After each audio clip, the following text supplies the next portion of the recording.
So a very good day to everyone here. So thank you for your time to listen to this presentation. So my name is Mo Shun Hong, and I will be the one to host this meeting today. So I would like to welcome you all to our presentation here on the cybersecurity risk assessment for Malaysia Tech Solution. So let us begin.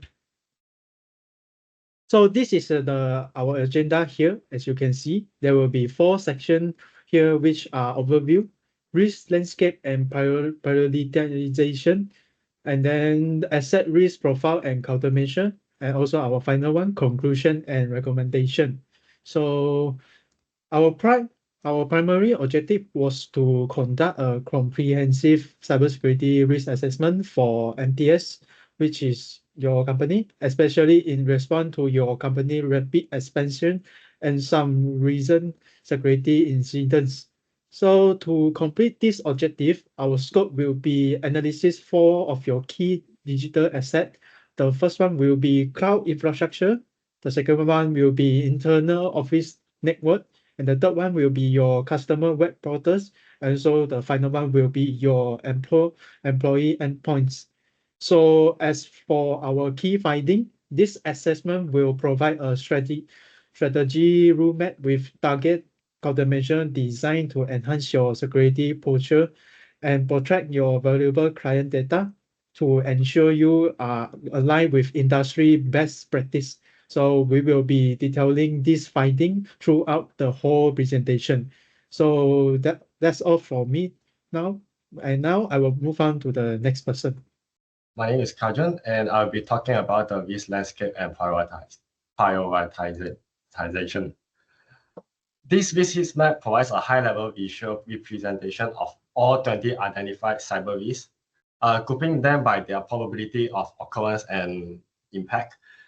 The matrix allows for the strategic prioritization of risks by plotting each risk using its identifier from the risk register, which helps measure response urgency and response allocation. So first, there are 4 high likelihood, high impact, which require immediate action. The first one is the misconfigured cloud storage, where S3 buckets are exposed. Second one is the broken authentication system for the customer portal, device theft, and as well as malware infection. And we have also identified 9 medium likelihood, high impact, which require significant investment, 6 medium priority risks requiring regular monitoring, and 1 low priority risk for awareness or contingency planning. Next. So I will be talking about asset 1, cloud infrastructure. So MTS has also, we believe that MTS also have provide their own source code, customer database, and confidential contract that are hosted inside the hybrid cloud environment and integrate AWS with a local cloud provider, ensuring data security, regularity compliance, and as well as high availability across both public and private infrastructure. These are the risks that we identified from the risk register. First is misconfigured cloud storage, IAM misconfiguration, abuse of AWS S3 SSEC for ransomware, insecure cloud API, and unpatched cloud hosted application. Next. These are the vulnerabilities that we identify from the risk. So first of all, we have the misconfigured cloud storage. Is because it's exposed storage due to the weak setting or human error. The likelihood of this happening is very high. Next, we have the IAM misconfiguration, where overly permissive roles or poor access control is implemented. This risk likelihood is likely to be medium. Next, we have the abuse of AWS S3 SSEC for ransomware, where attackers encrypt S3 data with their own keys. Likelihood is also medium. Fourth, we have the insecure cloud APIs, where poorly secure APIs expose the backend system, which also likelihood to be medium. And lastly is the unpatched cloud hosted application, where outdated cloud apps expose known exploits. This likelihood is also medium as well. Next. So moving on, we have the threats for each risk as well. So first is unauthorized data access. So attackers exploit the misconfiguration to steal or tamper with sensitive data. Next, we have the privilege escalation and account takeover. Attackers exploit the weak IAM settings to gain full access to cloud resources. Next, we have the ransomware via encrypted cloud data. This is where the hackers demand ransom by locking the cloud data and threatening deletion. Data breach and service disruption is also another thing, where attackers exploit APIs to steal data, cause outage, or launch DDoS attack. These risk impacts are quite high as it will affect the whole company business operation. And lastly, we have the exploit and service compromise, where a hacker use unpatched flaws to access system, deploy malware, or cause outage, where the likelihood of impact is medium. Moving on, we have our implementation plan and our strategy to mitigate this kind of problem. First is our strategy is to proactively mitigate via continuous monitoring and attack surface reduction. We can set default private bucket with exception, least privilege access control for them.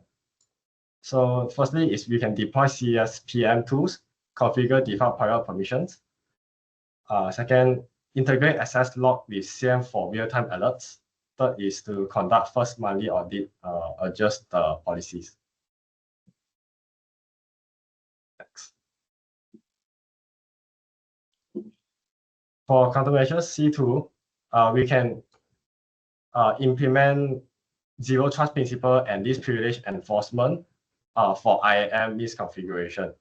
We can implement granular RBAC, privilege access management with GIT access and MFA, real-time monitoring via CM for anomaly detection, automated remediation with CSPM, and as well as mandatory IAM policy training.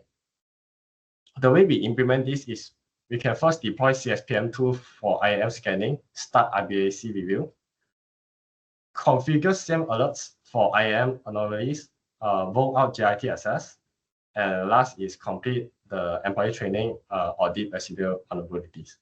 Next. Moving on to our countermeasure C3, which is our abuse of AWS S3 SSEC for ransomware. Our strategy is to enforce AWS managed encryption via SSE S3 KMS or block SEC by default. The countermeasures that we did is we can use TLS 1.3 plus for transit, set a strict policy guardrail like SSEC for approved workloads only, immutable backup with S3 versioning, CloudTrail or CM monitoring for anomalies, least privilege access to S3 permission, and as well as regular staff training and quarterly audits.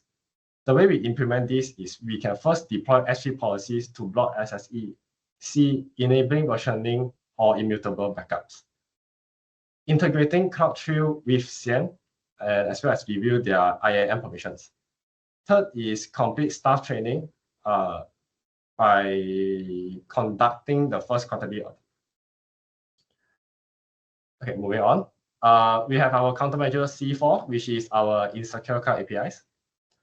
The strategy that we can use is centralized API gateway, strong authentication, and regular testing. Now, the key countermeasure for this is we can set API gateway like authentication, rate limiting, and threat protection. Second is we can set strong token-based authentication like OAuth 2.0, JWT, setting as well as regular pen testing and vulnerability scans, comprehensive API monitoring, CM integrated, and developer training on secure API design, like the input validation, the least privilege. For the implementation plan, right, we can first deploy API gateway with default setting, enable detailed logging, We can also replace static API keys with OAuth 2.0 or JWT. And lastly is quarterly security testing or access review, mandate the developer training. Next.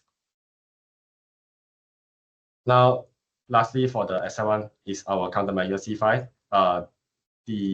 specifically for the unpatched cloud-hosted application. So our strategy is to automate vulnerability scanning as well as structural patch management. The countermeasures that we will implement is automated vulnerability scanning, like continuously one. Structural patch management policy like testing or deployment protocols, cloud native patching tools for efficiency, real-time dashboard for patch status, and regular staff training, like prioritization or incident response. The way we implement this is we can first deploy the automated scanning tools, draft or approve the patch management policy.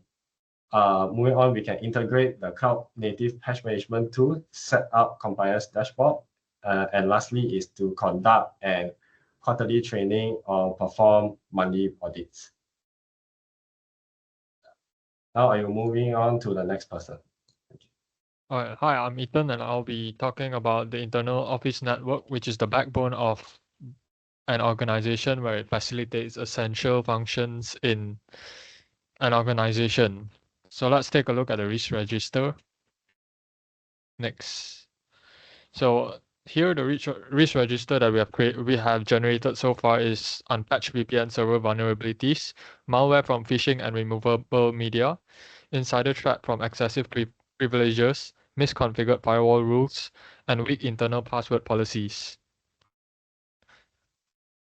Moving on, let's look at the vulnerabilities that we have identified so far. So first, let's start off by looking at the highest risk likelihood. It's malware via phishing and USB, where poor user awareness and weak endpoint controls enable malware entry into the system. And next up, 3 of them are labeled as medium risk likelihood. So let's take a look at the first one, which is unpatched VPN server, where exploitable VPN flaws can give attackers a path into internal networks. Next up, weak password policies. Simple or reused passwords without MFA make system easy to breach. Another one is misconfigured firewall rules, where overly permissive rules expose internal systems to external access. And the last one is a low likelihood vulnerability, where it's overprivileged insider access. Employees with excessive access rights will misuse and expose critical system to potential threats if they are not controlled properly. So what are the threats that we have derived from the vulnerabilities that we have found? Is first up, it's internal network breach, where hackers use VPN exploits to access, steal, or tamper with internal data, and that's a very high risk impact. Another two of the high risk impact threats are insider misuse and data compromise. So for this threat, malicious or careless insiders can steal data, disrupt operations, or aid breaches. Another one is authorized access and lateral movement within the internal network, where attackers exploit weak rules to breach, exfiltrate, or spread malware inside. The final 2 threats are both having a medium risk impact, where unauthorized access and credential theft is one of them. Attackers will exploit weak logins to steal data and move laterally across systems. Another one is malware spreads and data theft. Malware can steal data, disrupt operations, and spread across the network if it's not controlled properly. So now let's take a look at the countermeasures that we have generated so far. So this is to mitigate this risk. We basically secure our VPN by modernizing infrastructure with supported hardware and software using the latest TLS. So let's take a look at the implementation plan. So In phase 1, we will upgrade unsupported VPN appliances to patch versions and enable MFA for all VPN users and disable legacy authentication protocols. And the second phase of this implementation plan is we will deploy automated patch management tools for VPN systems, as well as configure SIEM alerts for unusual VPN access patterns. And the last phase, we will implement network segmentation for VPN access based on job roles and conduct quarterly VPN security audits and staff training on access policies. Moving on to the next countermeasure. So our implementation plan for this countermeasure will be conducting an access rights review and revoke unnecessary permissions and initiate role-based access control deployment for critical systems in our network. Next, we will roll out user activity monitoring and configure alerts for suspicious behavior. We will also launch mandatory security training on insider threats and social engineering. And the final phase of this plan is we will implement JIT access workflows for privileged tasks, enforce SALT policies for high-risk operations such as financial transactions or any other high-risk operations. And we'll also perform quarterly access reviews and update role-based access control rules to their respective employees. So the next countermeasure is that we will combat weak credentials by enforcing 12 plus character passwords with complexity rules and reuse prevention, mandating multi-factor authentication for all systems, and providing password managers to secure credential storage and many more. What our implementation plan for this is that we will enforce new password policies via Active Directory, roll out multi-factor authentication for all critical systems such as VPN, emails, and admin portals. In phase 2 of this implementation plan, we will deploy enterprise password managers, train employees on usage. Another way we will implement this plan is that we will initiate monthly phishing simulations and awareness campaigns so that employees will understand the risks and how to tackle it. The last phase of our implementation plan is that we will monitor authentication logs for anomalies, automate alerts for suspicious activity.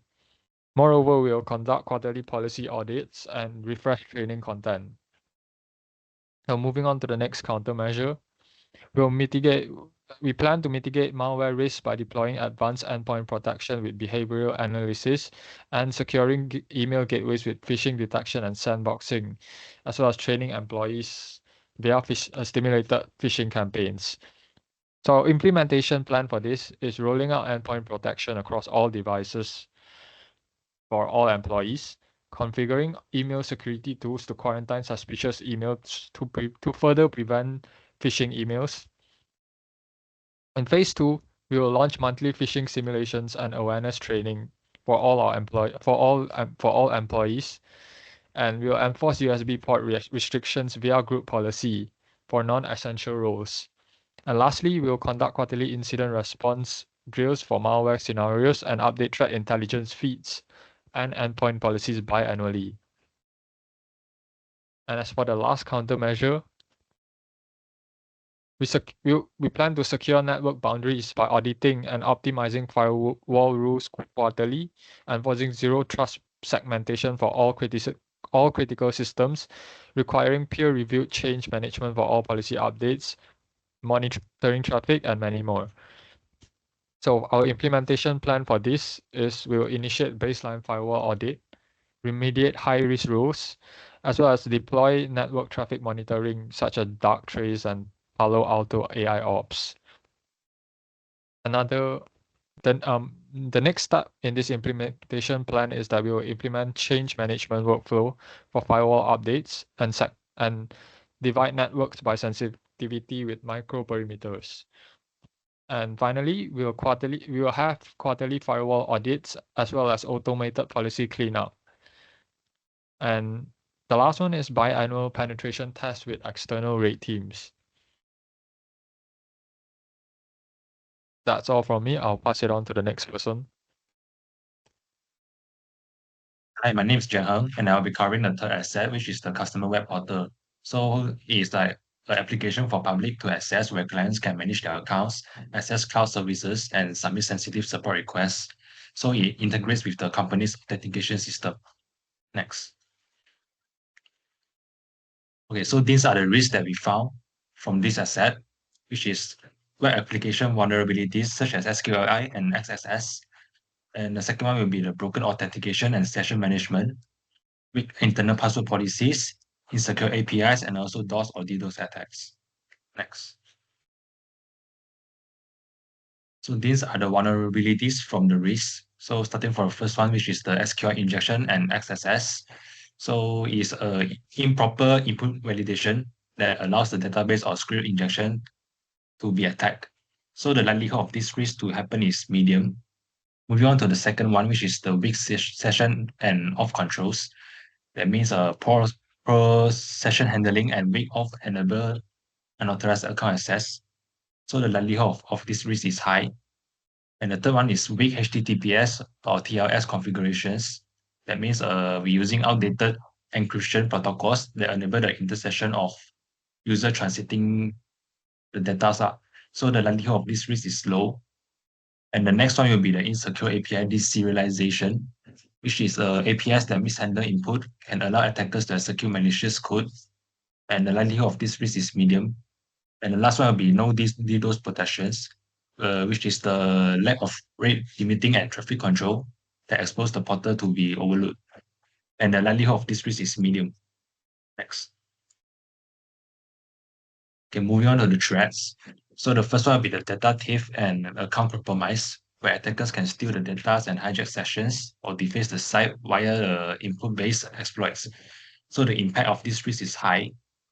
And moving on to the second one, which is the session hijacking and account takeover, where the attackers can steal sessions or brute force the logins to access and alter the user data. The impact of this risk is high as well. And the third one will be the man-in-the-middle attacks and data tampering, where attackers can eavesdrop, decrypt, or modify sensitive client communications. So the impact of this risk is medium. Moving on to the fourth one, which is code execution and data exposure. That means the APIs that can be exploited can lead to a data thief, account takeover, or full system compromise. And the impact of this risk is high. Last threats will be the service outage and disruption, which means the attackers can flood the portal to cause downtime, revenue loss, or mass other attacks. So the impact of this risk is medium. Okay, next. So moving on to the countermeasures part, the first one will be the W1, which is we plan a multi-layer security strategy that includes secure coding practices, where we parameterize the queries and output encoding. And then also early vulnerability detection using the tools such as SAST or DLSTs in CI or CD. And then also real-time protection using the WAF and RASP. And also hardening our system, such as configuring like generic error messages and also least privilege access. And then also continuous monitoring, where we centralize login and behavioral analytics. So how we implement this is starting from the first step, which is we conduct developer training on secure coding practices following the WASP guidelines. And then we deploy the WAF with predefined rules for SQLI and XSS protection. And then we will implement the input validation framework across all web forms. And then moving on to the next step is we integrate the SAST rules into the development pipelines, and then also configure the RASP solution for production environments, and also establish centralized login for the security events. And then the last step for this plan is we perform quarterly code reviews for high-risk components. We also conduct biannual penetration tests and also update the WAF rules monthly based on threat intelligence. Next. Okay, moving on to the second countermeasure, which is we have a comprehensive access control approach involving MFA, such as biometrics, authentication apps, and also FIDO2 keys. And then we also have session security, such as 15 minutes timeout or rotation of the tokens and secure cookies. We also have strong password policy, such as we set the password length, also breach screening, and also how many attempts to log out. And then we also have anomaly detection using SIEM or UEBA monitoring for joint impossible logins and brute force. So how we implement the plans is, the first step is we roll out MFA to all user accounts. And also we configure session tokens with 15 minutes timeouts and also rotation rules. And then we deploy HTTP only secure same-site cookie policies. And then moving on to the next step is we have quarterly audits of session management configurations. We also have biannual penetration testing, focusing on authentication bypass. And then we also have monthly reviews of SIEM alert efficiency. And then the last step would be to enforce the 14 character password policy and also breach password checks. And also we will integrate the authentication logs with SIEM and UEBA tools. And then we will also train users on MFA enrollment and phishing awareness. So moving on to the next countermeasures, W3. So basically we have a transport layer security strategy, including HTTPS with HSTS, block downgrade attacks. And then we also disable weak protocols or ciphers. And then we will also enforce strong encryption. And then we will also have ongoing validation like weekly Qualys SSL lab scans and alerting. And then we will also have standards compliance, such as meeting the NIST SP 800-52 and PCI DSS. So how we implement it is, first step will be we deploy the HTTP to HTTPS redirects and HSTS headers. And then we will disable the TLS 1 or 1.1 and weak ciphers or weak web servers. And then the second step is we will configure automated TLS scans, and then we will train the IT staff and TLS best practices and monitoring. And then the last step will be we will have monthly review of cipher suite compliance, and then we will also have biannual penetration testing targeting the TLS configurations. Moving on to the next countermeasure, W4, which is about API security. So we will have a robust API protection plan using input validation with allow list, rate limiting via API gateway, and then OAuth 2.0 with short life tokens, real-time monitoring using SIEM, and also routine testing, which is regular penetration testing. So our implementation plan is we will deploy the API gateway with input validation and rate limiting, and then we also configure the OAuth 2.0 authentication for all APIs. Then the next step will be we will integrate the API logs with SIEM for monitoring, and then we will also train the developers on secure deserialization practices. And then the last step will be we have quarterly API security assessments and also monthly review of rate limiting policies. Okay, moving on to the last countermeasure from my asset, which is W5. So we will have a multi-layer availability defense featuring cloud DDoS protections and also strict rate limits, HTTP 2 filtering, and preparedness like incident response playbooks for fast containment, and also AI-powered traffic analysis to detect anomalies. So how we implement the plan is we will start with activate the cloud DDoS protection with scrubbing, and then we will also configure edge rate limiting. And then the next step will be we'll develop incident response playbooks and also implement the real-time dashboards for traffic anomalies. And then last step will be we will have quarterly attack simulations and also biannual review of mitigation rules. So that's all for asset 3. Moving on to the last asset, which is asset 4. I'll pass this to the next person. All right, thank you, Heng. So now I will be walk you through for our fourth asset, which is employee endpoints. So basically, this asset is particularly critical because your employee access your company system using a mix of company-issued laptops and their own personal device. So with remote access being common practice and a significant increase in travel-based work, like work from home, so the boundary of your organization has expanded, creating a unique and challenging security environment. So for the asset, we have identified with 5 significant risks. These are lost or stolen employee device, and E2, the malware infection on employee endpoints. E3, unpatched vulnerabilities in older device. E4, insecure bring your own device. And also the last one, which is E5, insecure remote access configuration. So moving on to its vulnerability. So for this asset, we have identified 5 risks. These five vulnerability which is unprotected, lost or stolen device. So device without encryption or remote control expose store company data. So for its likelihood is high. So for the second one, endpoints malware exposure. So phishing, malicious downloads or USB can affect poorly protected device. So for its likelihood is high.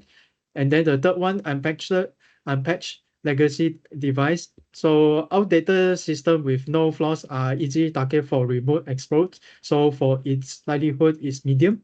And also BYOD security gaps. And this vulnerability is described as personal device often lack corroborate security and control. So for its likelihood is medium. And also the last one, which is insecure remote access.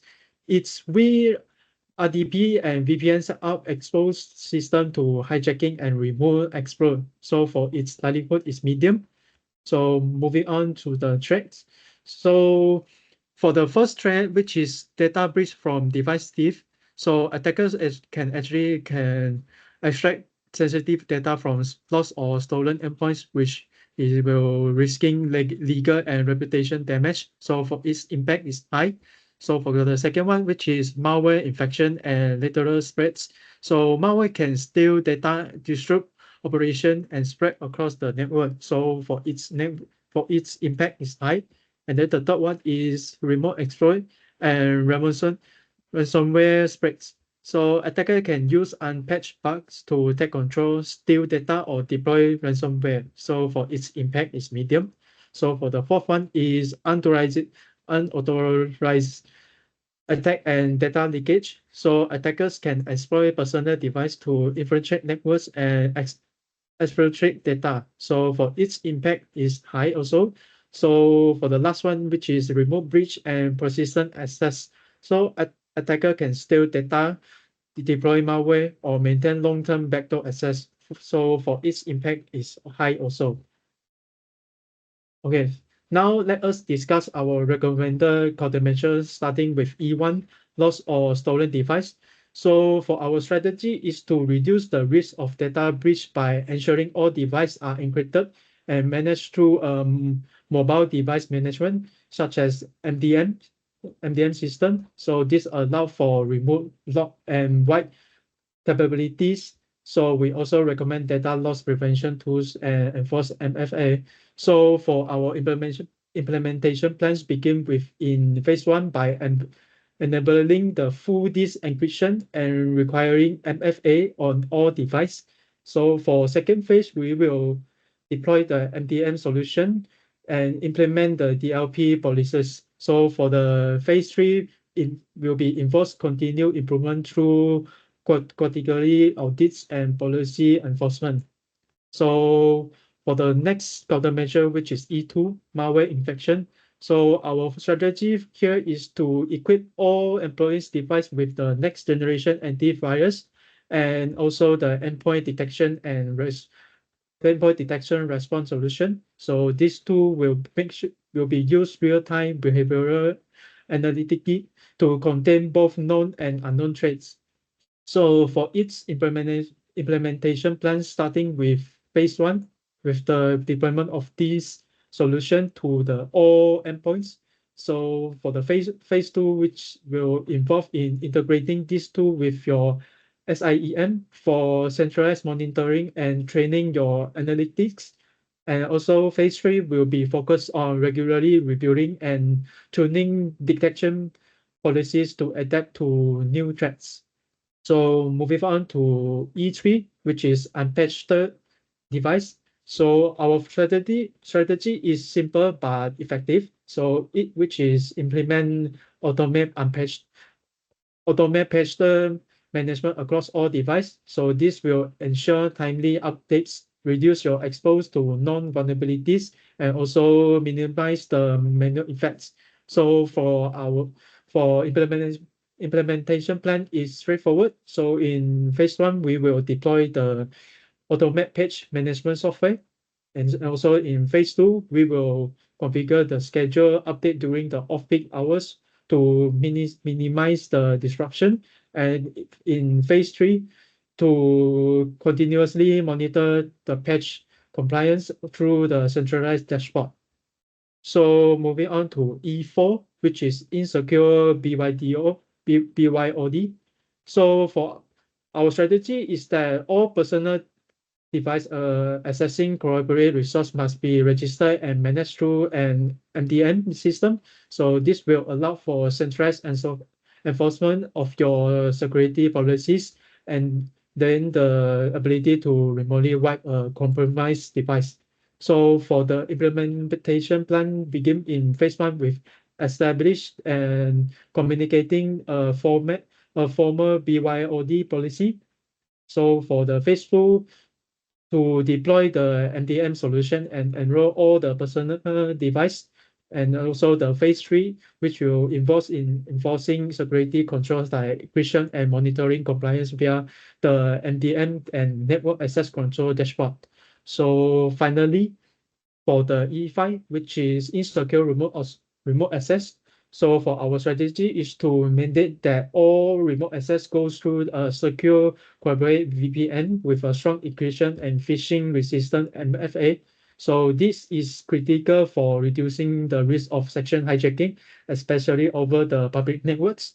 So for our implementation plan, for this plan starting in phase 1 by deploying a VPN solution that enforce strong encryption and MFA. So in phase 2, we will enforce VPN usage for all remote connection. And also in phase 3, we will train all employees on secure remote access practice, emphasizing the danger of using public Wi-Fi without a VPN.